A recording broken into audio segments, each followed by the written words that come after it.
Miren bien estas imágenes. Van a dar la vuelta al mundo. Estas ratas fueron alimentadas con maíz transgénico durante toda su vida. Los tumores que padecen son enormes. El estudio que permitió revelar el impacto de los OGM sobre la salud de estas ratas se acaba de terminar. Se necesitaron medios técnicos y financieros excepcionales.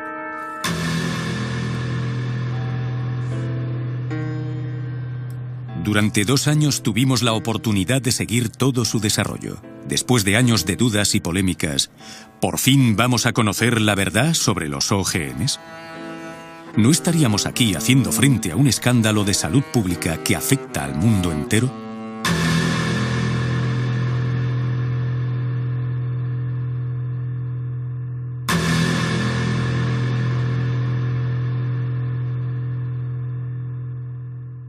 Es, por lo tanto, a día de hoy el estudio más largo y más detallado sobre un OGM. También hicimos a la vez otro estudio sobre el principal pesticida en el mundo, el Roundup. Es un herbicida, pertenece a la principal categoría de pesticidas en el mundo.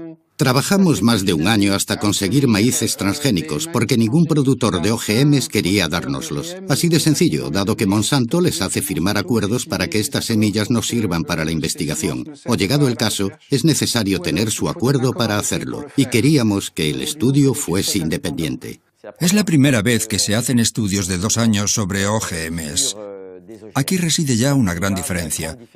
Además, intentamos evaluar el mayor número posible de parámetros bioquímicos y biológicos, con tomas de muestras de sangre reiteradas, tomas de peso y análisis de orina. Estudiamos los parámetros hepáticos, los parámetros urinarios, los parámetros sanguíneos, todos los que podemos estudiar. Los parámetros hormonales, que tampoco fueron estudiados en los estudios anteriores. Se trata realmente de una primicia a nivel mundial. Hasta entonces, el maíz NK603, el OGM seleccionado para este estudio, había estado bajo estudio nada más que 3 meses y bajo el control único de su fabricante, Monsanto.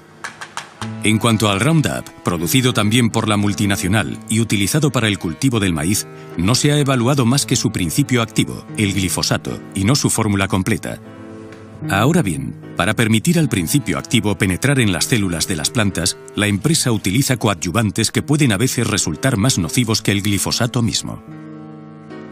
El objetivo es doble. Por una parte, llevar a cabo los estudios según las normas internacionales, pero no interpretándolos de la manera más laxa posible, como lo hacen algunas industrias, sino analizándolos de la forma más rigurosa. Y por otra parte, queremos averiguar si hay efectos secundarios. Solo se puede hacer alimentando a los animales con OGMs, examinando todos sus órganos y parámetros sanguíneos. Puede que fuera útil a estas alturas saber para qué sirven los OGMs. Muchas veces se trata de una planta que ha sido concebida o bien para producir su propio insecticida o bien para ser tolerante a un herbicida y poder recibir fuertes dosis sin morir. Entendemos naturalmente el interés para el agricultor. Podrá, por ejemplo, esparcir el Roundup en su campo. Desaparecerán todas las malas hierbas y solamente quedará el OGM cultivado.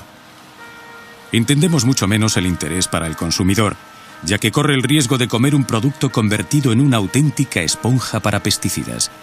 De ahí la importancia de poder evaluar el OGM más los residuos que contiene y el pesticida solo. ¿Por qué no se llegó a someter a examen antes? Porque las compañías hacían sus pruebas, o con OGMs tratados con Roundup, como debe ser, y entonces no se podía distinguir el efecto OGM del efecto Roundup, o las hacían sobre el OGM sin especificarlo. No había realmente ningún estándar en este sentido. Lo que decidimos hacer fue, por fin, acabar con la duda. ¿Se debe al OGM o se debe al pesticida?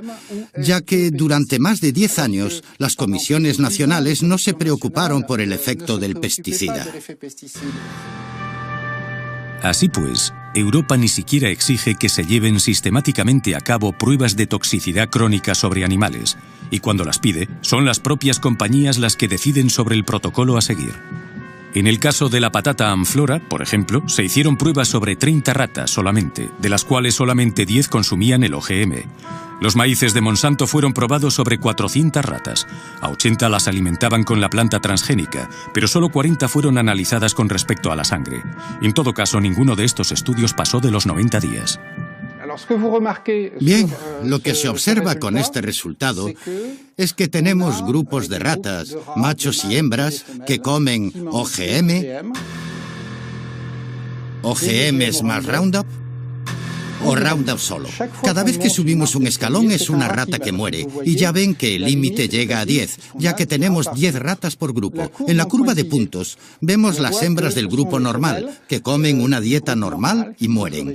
Vemos aquí que solamente mueren 2 animales de muerte espontánea y al cabo de unos 550 días. En cambio, todas las hembras que comen OGMs tratados con Roundup o que beben Roundup, mueren más que las ratas normales. Bueno, entonces se nos puede preguntar, ¿es estadísticamente significativo? A nosotros lo que nos interesa es que hay una mortalidad 6 veces superior en este grupo con respecto al grupo de control. Tenemos, por lo tanto, un aumento del 600%. A este nivel ya no hacen falta estadísticas en biología o en medicina. Un punto importante que subrayar, sin embargo, para aclarar, es que todos los estudios hechos sobre ratas son estudios de 3 meses, y como por arte de magia no vemos aparecer ningún trastorno antes de los 3 meses. Los primeros trastornos aparecen al 4.º mes. Significa que los estudios de 3 meses no sirven para nada, sino para tener la conciencia tranquila y hacer que ingiramos productos potencialmente tóxicos. El equipo del profesor Seralini diseccionó cada una de las 200 ratas para analizar con exactitud lo que afectaba a sus órganos. El propósito: intentar entender cómo cada una de las 3 dietas, OGM, OGM más Roundup y Roundup solo, podía incidir sobre el metabolismo de los animales, y en particular, en lo que se refiere a la aparición de tumores que, sin sorpresa, solamente se desarrollan después del 3.er mes. El número de tumores palpables, bien visibles, que aparecen entre los animales durante el estudio, se ven en esta tabla. Aquí tenemos las ratas que solamente reciben OGMs, frente a las que tienen una alimentación normal. Observen que muy pocos machos tienen tumores, y son más resistentes a lo largo del tratamiento. Lo que observamos en estas tablas es que cada vez que subimos un escalón, tenemos grandes tumores que miden al menos 17 milímetros. Para una rata, y podemos enseñar las fotos, es enorme. Podría equivaler a un tumor así de grande para un humano. Es enorme. Resulta que identificamos cada uno de los tumores, y el 94% de los tumores son los llamados mamarios, es decir, que corresponderían a tumores en el pecho para las hembras. Aquí tenemos tumores en los riñones para los machos, aunque también tumores mamarios, lo cual es bastante excepcional entre los machos. Esto nos hace sospechar sobre algún efecto hormonal, que de hecho no es dosis dependiente. El 60% de los cánceres de mama en realidad dependen de perturbaciones hormonales. El estudio del profesor Seralini nos reserva una última sorpresa, y es consecuente. Mientras podíamos sospechar que la sobremortalidad de las ratas se debía principalmente al pesticida asociado al maíz, parece ser que el estudio ha evidenciado, por primera vez en el mundo, un efecto debido a la misma transgénesis. Esto significa que el simple hecho de intervenir en el genoma de la planta para modificarlo podría tener consecuencias que nadie hasta ahora había previsto. Es para cuestionar todas las concepciones científicas que llevaron a la invención de los OGMs. Nunca se había probado el Roundup solo, durante 2 años. Dicho esto, con el Roundup, nuestros estudios de células nos mostraban que las células de hígado, embrión, riñones, placenta, cordón umbilical, morían mucho más rápido. Por lo tanto, podemos decir, de manera general, que tenemos esta sobremortalidad con el OGM más Roundup. Esto significa que los OGMs mataban más rápido y más fuerte a las hembras e incluso a algunos machos que la dieta control. Aquí tenemos, por lo tanto, un efecto que se puede deber o al gen del OGM que se insertó mal en la planta y que llegó a perturbar el resto, o a un efecto metabólico secundario. Modificar un cereal o un maíz OGM en función de los genes insertados para transformarlo en OGM puede tener diferentes resultados. Esto significa que no necesariamente porque tal OGM tenga tal efecto, todos lo vayan a tener, y tal vez los haya que tengan muchos más. Lo impactante es que este OGM que comen los americanos es el OGM que importamos y que las agencias europeas, entre ellas francesas, autorizaron para la importación y la contaminación de la alimentación. Hoy en día, solamente 2 OGMs, un maíz y una patata, se cultivan en algunos países europeos. Esto no quita que 27 millones de toneladas de soja transgénica entren cada año en los puertos europeos. Esta soja sirve para alimentar a nuestros animales de carnicería, pero entra también en la composición de numerosos productos alimentarios.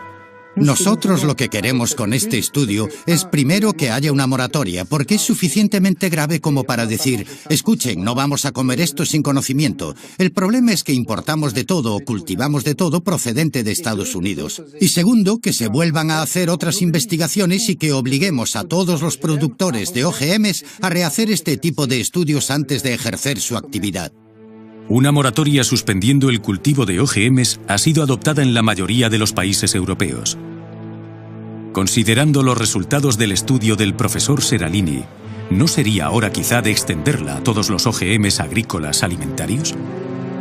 En ciencia, para establecer una verdad definitiva se necesitan equipos, tiempo y medios. Demasiado caro, demasiado largo, dirán algunos. Pero aceptando este precio, ¿no hubiéramos podido evitar los recientes escándalos sanitarios? ¿Van a provocar los OGMs un nuevo escenario catastrófico? Es obvio que es un riesgo que no podemos correr, y mientras esperamos evidencias científicas, es necesario utilizar aquel famoso principio de precaución del cual hablamos tanto, pero que tan pocas veces aplicamos.